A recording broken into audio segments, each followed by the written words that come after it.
My next question that I want to go into is, well, first off, I need to know your history more. You said you started tons of different businesses before wholesaling. Those businesses that you started beforehand, like how far did they go? Do you still own any of them, or was it kind of not really working until you got to wholesaling? Because I know you're successful at wholesaling. Were you successful at any of those other businesses beforehand?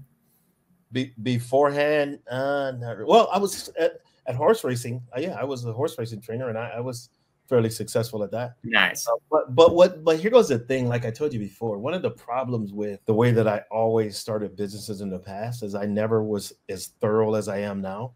I never had the procedures. I never had documented procedures. I never had a method of tracking whether I'm successful or not. Right. Those businesses, I think, failed because of those reasons. Right.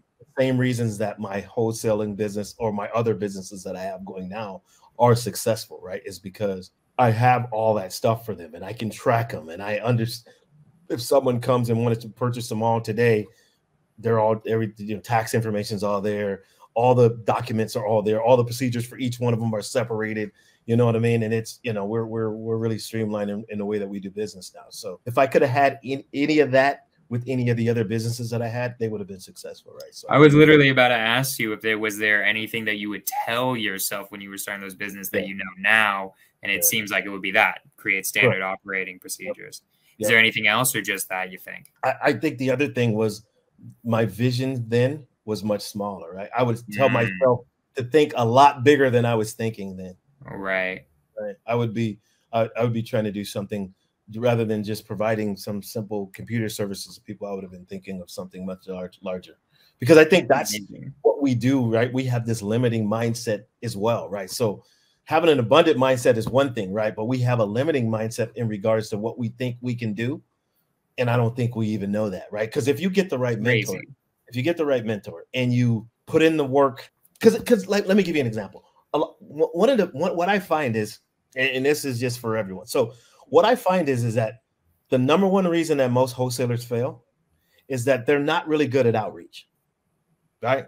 And you and I've had conversations about this before. I think they're not consistently doing outreach. Well, they're not good at it, right? They haven't documented, and they don't have processes in place, and they don't consistently do it so that they can build up their pipeline, right? Right. And so they might have a deal this week, but then they might have because I've had two people over the last 2 weeks have reached out to me for help.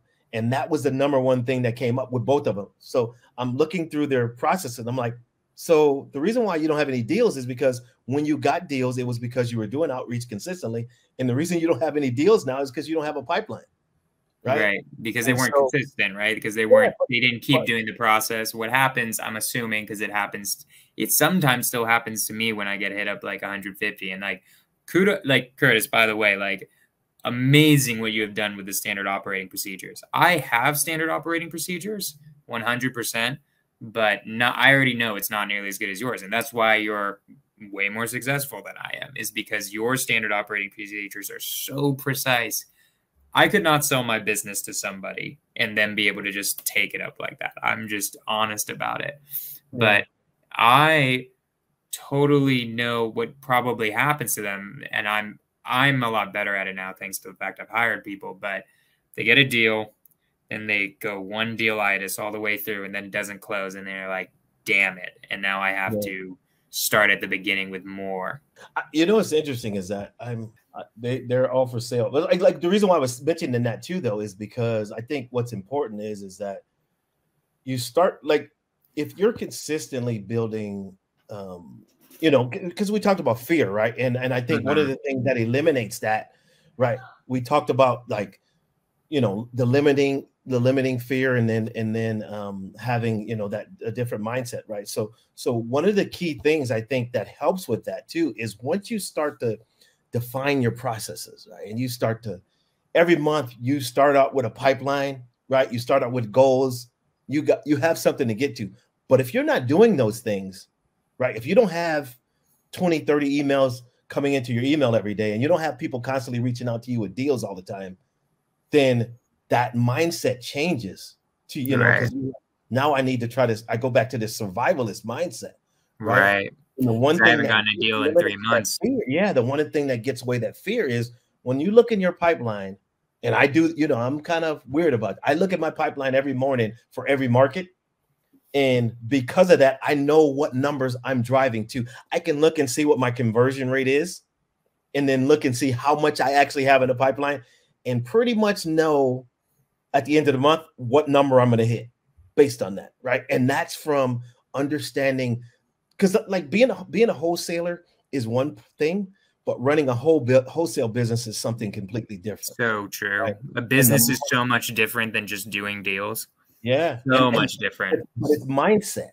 You know, most of that is mindset. It's having enough confidence in what you've put together to be able to grow it out and trust that it's going to provide for you, because you believe in it, and you've walked and put into that business. You know, and that's for me. That's me. I you know, and when I look at my pipelines, and I say, okay, I know what I need to work on today.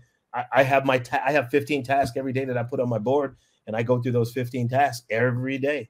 I love that. I love that answer. That's such a good answer for people. I feel like, with the fact that what you use to scorch your fears is basically just, you know exactly what you need to get a deal. You know, you literally know every single step you'd have to do to get $100,000, $5,000, $50,000. You could literally track it to the amount of outreach you're doing, I bet, to like literally the number, which is insane. I'm not doing that. Like I will for sure.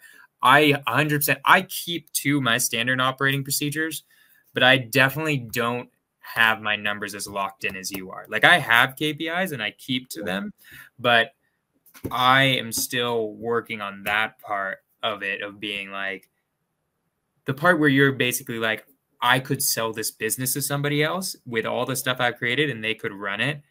That is still not there for me. I'll just be honest. It's like right now, what it is there's like 100 videos of Loom of how to do everything, and I've got a few courses manual, which is it's better than nothing, but it's not there yet. You could train your team with that, right? Yeah. So we're getting for there. me too.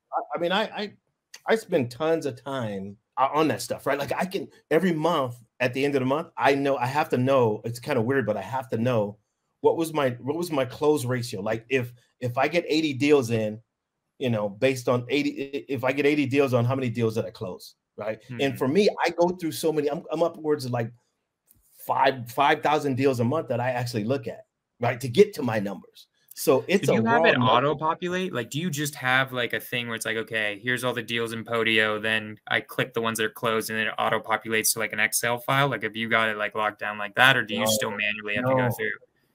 No, I don't do any of it that way. So basically, in my CRM, it shows me on my dashboard. It'll show me I have opportunity cards for every opportunity. I have a pipeline built up, and as deals go through the pipeline, it populates and it'll tell me about that deal. Is this in Go High Level? Yeah, correct. So, dude, I'm so ready to start that. That's Go High Level. That's this guy's CRM. The guy is doing 42 deals a month, at least, probably sometimes 60, and then like at least 40. Like, this guy's a maniac. And I'm like, once you told me your CRM, I'm like, bro, I'm doing it. I just moved to it. Well, you're using it too. You're using it. I'm kind of using it. I'm using, guys, REI Reply is like the non-white label is like Go High Level, right? And then REI Reply, or is it the opposite? I don't know what white label really means. I kind of do. It means that you can take it and you could sell more of it. Tons of them. You could sell a sub account within it. But here goes the thing. Up until a month ago, I was using Close.io, right? So I was using Close.io for some stuff and Podio for some other. And I just got exhausted of Podio looking like it was 1979. And I got tired of Close charging me more money than I should have been getting charged for. Like, if I added my acquisition manager and my VA, that was $450 a month I was paying in Close.io, right? So it was very limiting, right? So I moved over, bought it. But here goes the thing. It's not just the having the CRM part of it, right? Because that's super easy. The complicated part is you have to spend money on training and buying workflows and snapshots so that your version of the CRM is custom. Like, mine is custom to me, right? In 2 weeks, I'll be selling my version of my CRM to other people who want to utilize it, right? Yeah. And they'll be able to get seats in my CRM. But that's because I spent a lot of money and did a lot of training, and the money that I ended up spending it and tuning it to my business. And now I'll be able to provide that to other people. Yeah. But when you buy Go High Level, it's empty. I'm going to buy it too. It's going to take a million years for me to do, but I'm seriously just going to I'm going to spend a weekend and spend like I'm going to spend like 2 12-hour days to get it to where I need it to be. Yeah. Because our air reply is not working well. What you'll like though, what I liked is I was using Constant Contact for my email. Problem with that is that because of the amount of email of the amount of cash buyers that I have, I end up spending like $400, $500 a month, right? Just for that. I merged all that. How many cash buyers you got, Curtis? 119. All your markets.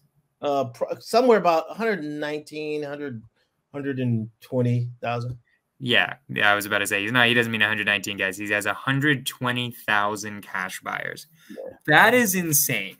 That might be, I'm curious if that's more than Keegley. Like, I'd want to know how many buyers Keegley has. They got more. Does Keegley have like millions? Like, how many buyers does Keegley have? He said it on Wholesale Hotline the other day. Damn. Like he has like 100,000 just in Phoenix. Yeah, that makes sense. That's crazy.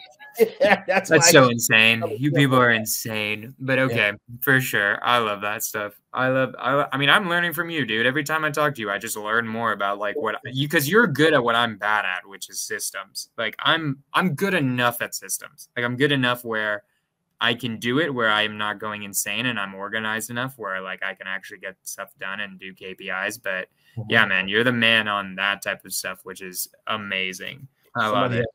Somebody asked a question there. They said, when was the last time you had an issue with Dispo? I think we talked about that today, you and I, before we got on the call. Right? Yeah. I mean, there's always issues. It doesn't matter how many cash buyers you have. Yeah, I have issues with Dispo on a daily basis. I got a deal that's sitting in escrow right now, waiting on the buyer's lender to deposit funds. Right. Right. It's been a month and a half. Right. So there's a lot of things that can happen, in the wholesale process. I've ran into all of them. Right. At some point.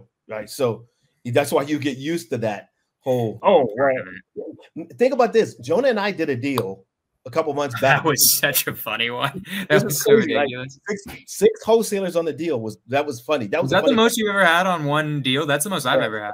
Yeah, but here goes there were 6 wholesalers, guys. I knew there were 5. It was acquisition. Then there was one. Then there was you.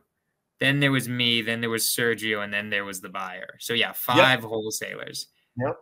And people say like, and they got a great deal, right? They said they got a great deal. Buyer got a great deal. You know what's crazy about that deal? He's talking about some stuff that happens during Dispo. The deal took so long to close that Jonah and I forgot about it for a long time. Yeah. Right? Probably took like 3 months for that thing to close. Yeah. From the time I got that deal to when we actually closed, 3 months at least, 3 to 4 months. Yeah. But I was just like, I got to focus on other stuff. I can't worry about this anymore. This isn't going anywhere. But that's the cool part about like the process, right? It's like one of the things that I think that we benefited from is that when you have your head down and you're working, you don't focus. Like I need to get a transaction coordinator to handle that stuff, but I don't focus well on the daily task. Like I'm not calling escrow every day saying, is this deal going to close? Is this deal going to close? And sometime I'll get a wire and don't even know it. Right. And that's one of my biggest things. This guy is literally receiving money and doesn't even remember about the deals. No, literally like, oh, what? I have to fix that because 5 East Sacramento. One of my biggest things. Whatever, I'll take the 10K. But think about it though. One of the biggest things that I think that because of that, sometimes I don't even get HUDs on deals. Like a lot of people will save every HUD for every deal they get.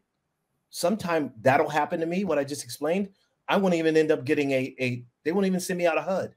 Yeah, I sometimes don't get HUDs. I move on and I don't worry about it. 75 to 80% of my deals, I never even see the HUDs. Yeah, I agree. I don't usually look at the HUDs because that just takes too long. And I know escrow's not going to screw it up as long as you did your paperwork right. Yeah. So now I'm going to ask you though, because you asked a question to me. What are some of your fears in regards to your wholesale business? And when you started out, what were some of your fears? I love it. Yeah. Let's switch it. This has turned into the Curtis Harvey show. Let's do it. I'll answer. When I was starting out, I mean, my fears, my main fear? I think it was fear of failure. I think it was that partially, but also partially I kind of had put myself like I said, I had only like 5K in my bank and I spent it all on the Keegley stuff. So I was like, all right, Gotta it's work. this or die. Like, because I had been dealing with some mental health issues, and then I had finally gotten over those. And then I remember I was like applying for jobs, and I had always had an entrepreneurial spirit, but I was kind of getting out of that phase. And it was like I finally got one. It was like an assistant manager as an insurance salesman or something like that. Uh-huh. I remember driving back and being like, it can't end like this. My life is not going to end as an insurance salesman. So I did have the fear, but I had kind of like such a fire under my butt that like it just had to happen. Like what I'm dealing with now, because I've been thinking about this of like what fear is holding me back. The fear for sure that has been holding me back in my business is I have been too conservative with spending money. I recently looked at I spend probably, I'd say probably 60 to 70% of my expenses have been from the mastermind, both of the Keegley and the Sub 2 mastermind, both of their courses, and then another mastermind I'm a part of. It's like probably like 60% of my expenses. I have run a lean operation, but it's like, how much of your net operating income is actually from your actual expenses? I bet you that number is very super low. It's probably, I could look it up, but I think it's probably like 10%, like 10 to 12. I run a very lean operation, but I'm realizing that's hurting me. I need to be hiring people and spending some dang money. Like it comes from two fears. One is like the fear of spending money is like, okay, I've earned all of this. What if I lose it all? What if I lose it all? And then every naysayer is like, see, screw his podcast. He ain't all that. Whatever. Do these Instagram stories and I'm gonna tell you. Yeah. One of the things that helped me too throughout that process that I was going through is I stopped caring what other people think. Yeah. I'm getting there. I mean, legit, like that's really, what this is. This is to help me stop caring. Like a next level, stop caring about what people, right? Because if you're worried about like what other people think, it gives you a limit to what you can get because you're dealing with something other than yourself, right? If you focus in on yourself and you're doing the things that you need to do to be successful, you'll be good to go. It's true. It's all related to fear, bro. I've decided, this is why I created this, is what decides how much money you make is how much fear you have. If you can just, like seriously, like the less fear you have, the more money you're going to make because like this is dumb. Why are my operating expenses 10 to 15%? I guarantee you it's in some sort of range like that. Like that's dumb. That's stupid. Like I have plenty of money to live on. What that means is you have a lot of money in the bank. I need to spend the money. I have tax issues. I need to spend money to make more money. I need to stop like hoarding this money so that I feel safe and calm my anxiety down. I need to hire people, and I'm starting to do that. I hired 2 VAs. I'm going to hire a transaction coordinator, but probably just per file for now. Yeah, that's a great point that you just said. That I think when I think about what you just said, which was like when you talk about fears and like, do you ever have a fear? Like, because this is one of mine, right? Because I have 3 VAs and acquisition manager right now, right, on my staff. But one of my biggest fears is that I can't help them feed their families. Right. That's a huge one. One of the things for me, why I won't hire people is because I'm like, what if I can't pay them? Even though I have plenty of money to pay them. Yeah, that's why for me, Yona, I've always had the mentality. Well, since I started wholesaling, I learned the mentality that no one will outwork me, and I will always be efficient. And because of those 2 things, I will be able to exceed what I set as expectations for myself, right? And then that eliminates that fear, me not being able to pay those people so that they can feed their families or whatever, Say that one more or time for me. what stops me from having that fear is that I've determined that no one will outwork me, right? And I no love one that. will work as efficiently as I work. And because of those two things, I won't have an issue with success, no matter what I do, right? Right. If I do those two things, which have always been missing from my life, right? So but I didn't figure it out until wholesaling, right? And then I Right. eliminated that fear of that. And I said, oh, okay, so that's for me what was helping me get to the next level in wholesaling. And I need to apply that to everything, right? So Right. any business I start, that's how I do it now. So do you have any, like, because those sound, that was an affirmation. That was like a self-affirmation you just did, whether you call it that or not. Do you do self-affirmations? Do you do anything like mindset-wise to get you in that place? No, you're just a beast. I wake up, Just no, always no. transcending. You know what? But you know what? I think that has a lot to do with like kind of mindset shift, right? And getting to a certain place where once you do get there, you're like, okay, I'm not going back anywhere So else. true. I'm going to continue to go forward. And because I'm going to go forward with an understanding that this has to be my mindset. I have to wake up like this. I can't spend an hour meditating and 2 hours at the gym to get to the place where I need to be. I need to wake up that way because then I'm 2-3 hours ahead of the people that need to do all that stuff to get in that mindset. Right. No, I got you. Like that. No, it's literally when it gets to that point where you realize that other people are depending on you. I mean, you kind of probably you have kids, right? I'm pretty sure you have kids. You have like a wife and kids. Like I would imagine that, like, because this is the first time anybody's ever depended on me for anything is having employees. But like, I don't know. I'm curious actually. Let me ask you, how does that depending, like employees depending on you versus like kids and family? I mean, I bet kids and family is more important, but it's an Absolutely. interesting thought to me right It's now. real because I think, and I don't know if have you watched that Zoom meeting where the guy fired like 900 people over a Zoom meeting at better.com the other day? What? You didn't see? No. Okay, so take a peek at that on YouTube.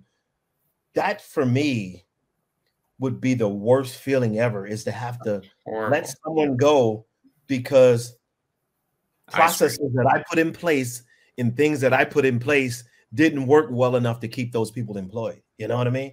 Right. Like, you go on all these podcasts telling everybody what you're doing, but yet you can't do that. It's the same reason why I still have my 9-to-5 job, right? Because I don't have to worry about medical. I don't have to worry about things that I built up over the years, right? And so that's why what pays off is you have to always try to be as efficient as possible in your processes, because you want to make sure you're always like, my acquisition manager, hopefully in a very short time, I'm stepping out of the way to do other things and they can run more of my wholesale business, and I could bring in another acquisition manager and I don't have to worry about training. I don't have to worry about anything, and that's kind of how you want to build something that lasts beyond you. And for All me, right, Curtis. So I wanna ask you, because I still, like, I get it. You barely work it's not a 9-to-5, guys. It's, what is it, more like a 1 to 3 type of thing? Like you work like only at 2 hours a day or something. Oh man, it depends For on what day it you, is. Some days it could be, some days it could be more. but like, dude, for you, I mean, I think, tell me if I'm wrong, but I'm kind of curious if there's like a similar fear there keeping you from quitting the job. I mean, I think No, it's related to what you were. no, You don't think so? not at all. Not at Why? all. Because wouldn't you be able to make so much more money if you had those No, 2 hours and spend no, it on your business? no. You don't think so? I'm super efficient. I don't like. That's true. When's the last time I got on a call and cold called? When's the last time Right. I got on a call to close a deal?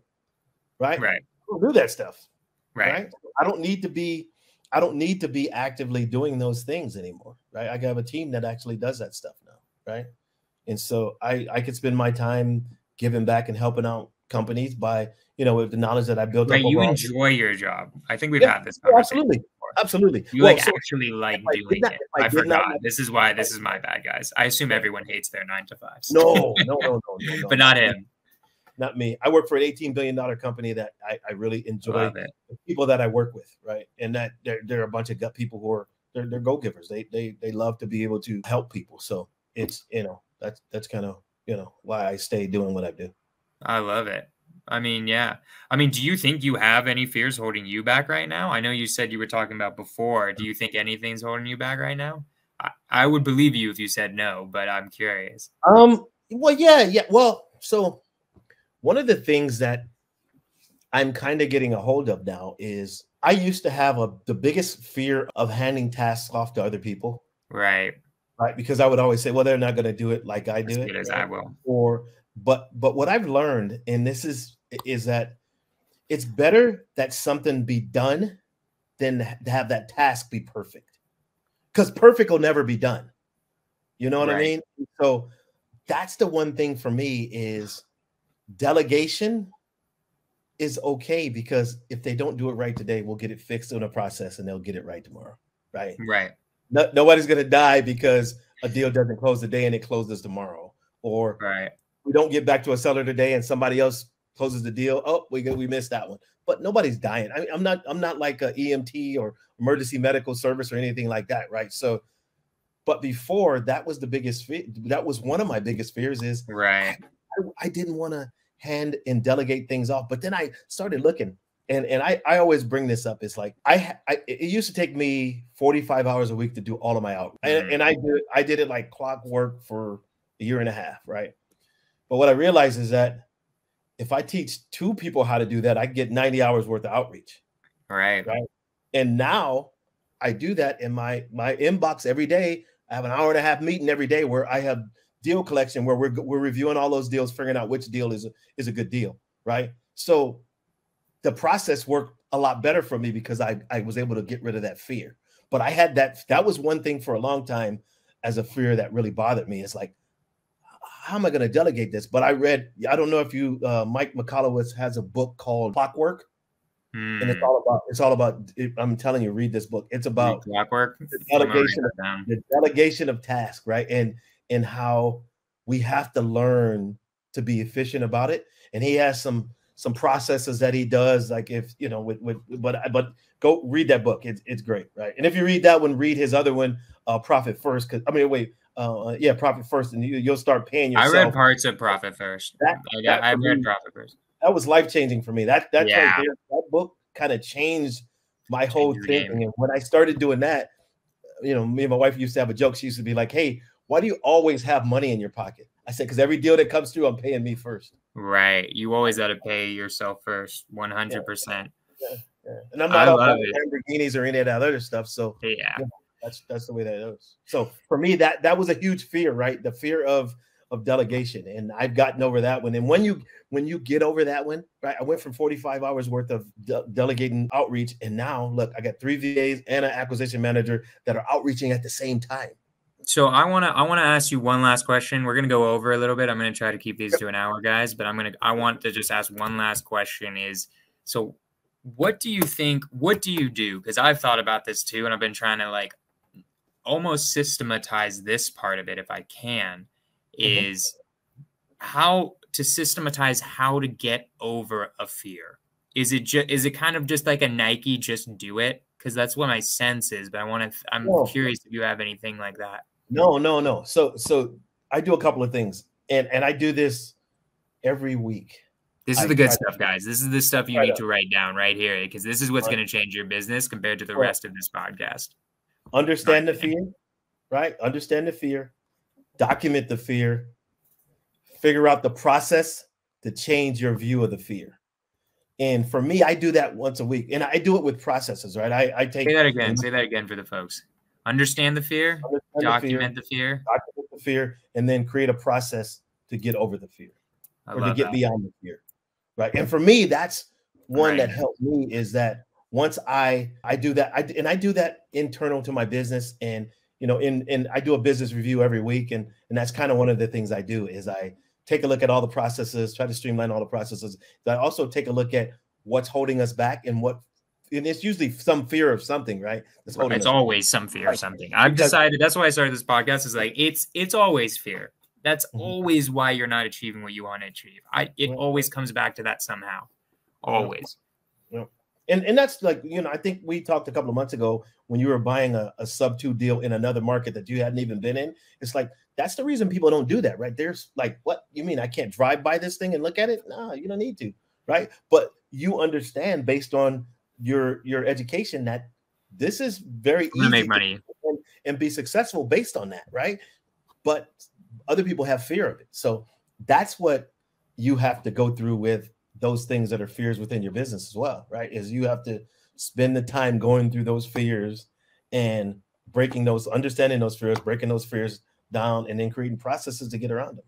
And I love it. Once they're gone, you're I love it. All right, Curtis, what are we plugging for you? What are you trying to plug? What do you got? You got a book deal? What do you? You don't want to plug anything? How about let me tell you. Do the Go High Level CRM stuff? I'll tell you. Okay. Three things. If you're looking for acquisition mentorship, don't hesitate to reach out to me, or you could go to harveypropgroup.us and log in and jump into that mentorship. If you're looking for a website, harveypropgroup.us. Yeah, harveypropgroup.us, right? And that'll take you to one of my websites you can actually register. If you're looking for someone to do it all for you and teach you how to do it all and a working model, jump on that same website and go to my wholesale business in the box, buy one, and you'll get to work directly with me to do that. The other thing I think that I like to kind of talk a little bit about is besides those two things is if you need any help in wholesaling, don't hesitate to reach out. And you can find me on social media. You can find me at Harvey_property_group on Instagram. You can find me on Facebook. Jump in the Messenger, send me a message, or you can go to curtis.harvey@harveypropgroup.com and email me. And if you have any questions about anything we talked about today, don't hesitate to reach out to 100%. Curtis and I, we believe in the go-giver mindset. We want to help out as many people as possible. Feel free to hit us up. I'm at this. This is my YouTube channel, so I probably can get messages. But here's my Instagram handle. Here's my number. You guys can hit this up. Feel free if you guys have any questions. And yeah, Curtis, you're a beast. I think I'm going to end the podcast there and scorch the fears. That's why we're here. We're having a great time trying to beat some mindset up. So I'll see you guys next week.